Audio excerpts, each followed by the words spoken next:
Welcome back, everybody. Derrick Sue, your 2022 Oakland mayoral candidate. Today I want to take some time out and recognize some of my supporters who have been helping me and working with me on some really big issues here for the homeless community.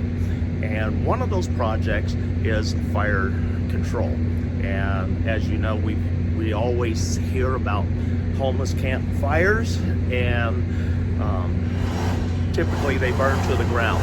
And a lot of the camps that I work with, we try and make sure that they are supplied with fire extinguishers like what we have here. Typically we have something like this. You know, we try and issue 30 of these to different camps. We try to have 1 to 2 in every shelter. That way fires can control. Limitation of these is that they're very expensive and also have only about 9 to 10 seconds of suppression material that comes out of here. So on a large fire, this is going to be little to no effectiveness. But the good thing is that these control a lot of different types of fire. It's an ABC type fire extinguisher. And downside of this, since we need somewhere between 15 and 30 in each camp, depending on size. Like I said, we try and have 2 of these for every shelter on a site. Brand new, these are between $60 and $65. So in terms of cost, it's very cost prohibitive. And so what we've been trying to do is find a way to cut those costs down, but still remain relatively effective in fire suppression.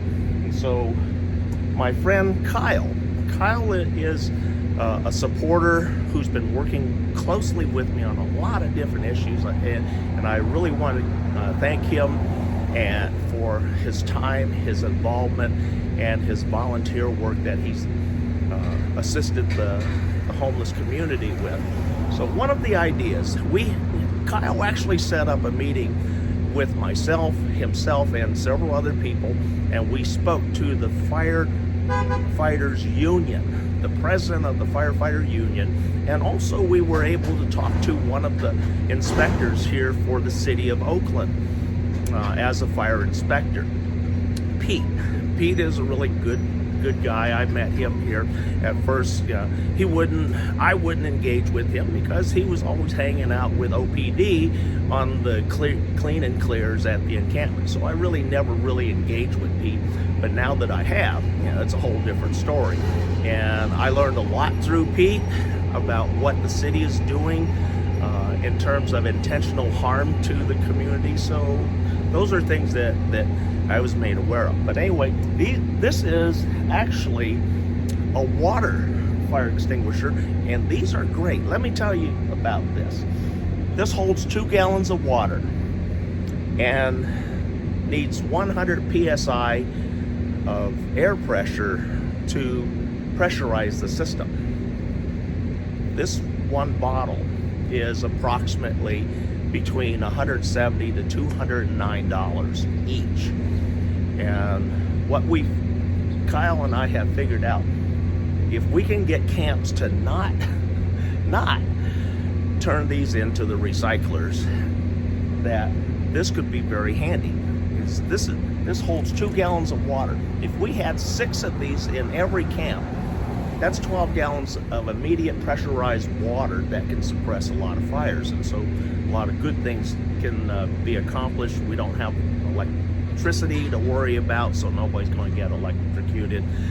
In terms of propane gas, it's not going to do a thing, but when the fire department gets there, they don't do anything about propane anyway except get out of the way.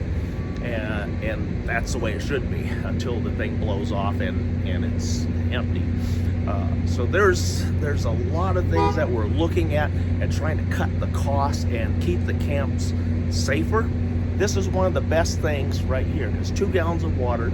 If we can get key people in each camp, we can actually control a lot of the fires that go on in the encampments. As you've been following me, you know that last month we had a big encampment fire here where it wiped out half of our our camp, and that was because of close proximity to where all the encampments, where all the tents and shelters are, so that creates a huge fire load. And what the fire department has pretty much said is, you know, even with a fast response, there's very little, if anything, that they can do to stop the fire from spreading to additional tents. And so what they have, essentially what the city said, just let it burn and then go in there and just mop up. And that's what the fire department does, because typically for over the last year, the fire department, when a fire's reported, an encampment fire is reported on 911, it's reported. Typically, OPD unit is sent out to secure the area, and then after the area is secured, about 20-25 minutes later, but typically less than 30 minutes, the fire department shows up. Yeah, 30 minutes later, everything's well burned up, and all they're doing is just mopping up, literally. They put out the little bit of flames, they stir the ashes and make sure everything's wet and suppressed and there's no embers, and that's about all they do. Literally, that's all they do. And then once they got the fire out, they take off. They don't ask questions about what type of fire it was, what the starting point was. They don't care. And so Kyle and I have been working on a lot of different projects. One of our early projects was an email system, or not email system, but an actual mail delivery system for the homeless encampments. And so that's been temporarily put on hold because of a lot of limitations where, you know, we can't do a lot of one-on-one and the group working together, you know, efficiently. And so we put Den Mail project on hold temporarily. Then we've been working on the fire suppression issue.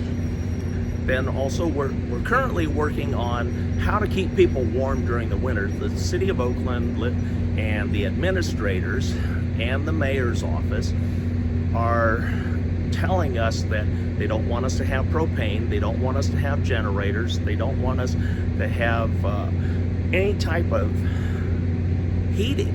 They tell us, well, in the winter, just put on an extra coat. Well, that's not realistic, folks. Really, that's not realistic, because temperatures right now, they're starting to drop into the low 50s right now. It's still early in October, or not early in October. We're coming up on Halloween weekend here, but it's getting cold, and it's going to get colder. I've already had some residents here talking about, you know, it's pretty cold. I better go get some clothing on, because they're used to the summer months.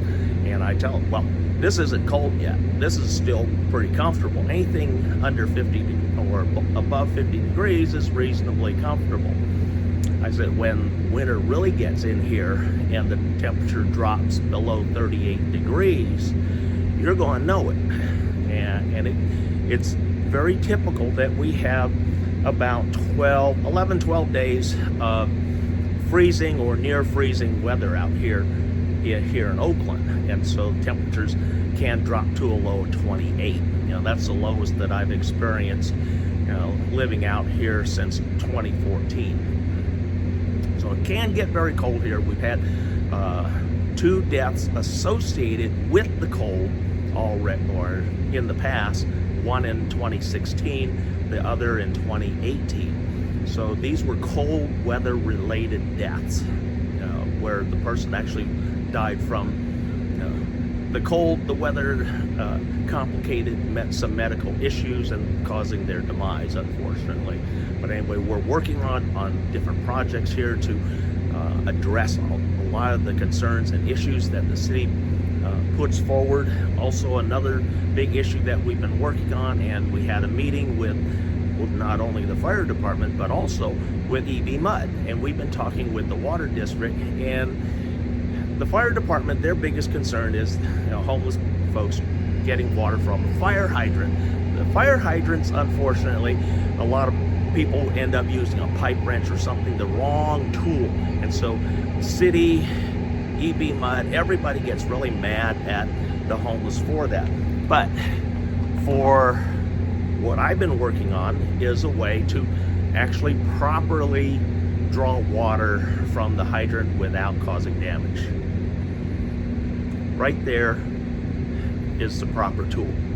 So I have a proper tool right now, and we're actually trying out a temporary water filtering system, because the biggest concern, not only the fine particulates that may be in the water, but also lead. Because back in the day, a lot of these steel and cast iron pipes, they were joined together with what is called lead yokum. That's a lead filling that joins the pipe, and so that lead can leach into the water and cause lead poisoning, and so that's the biggest concern. So we, Kyle, got in touch with some companies, and we came up with this.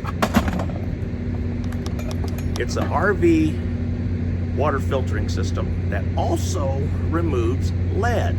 So I just tried this out, and this attaches to the upper portion of the 2.5 outlet on a standard hydrant, and you just attach this. It has a built-in pressure regulator, so it doesn't overload the system, because this filter is able to handle 100 psi. So this makes sure, the regulator makes sure that it doesn't overpressurize the system and blow this up. But it filters out all the particulates, filters out lead, filters out a lot of stuff. So this is the safest thing. We're trying this out. We're going to have some testing done on the water to see what lead content is, plus any other heavy metals that may be in the water, and actually test the cleanliness of what this filter is doing. And I'd like to thank Camco. Camco Filters donated this. I added the adapter, but they put on the regulator, they gave us the filter.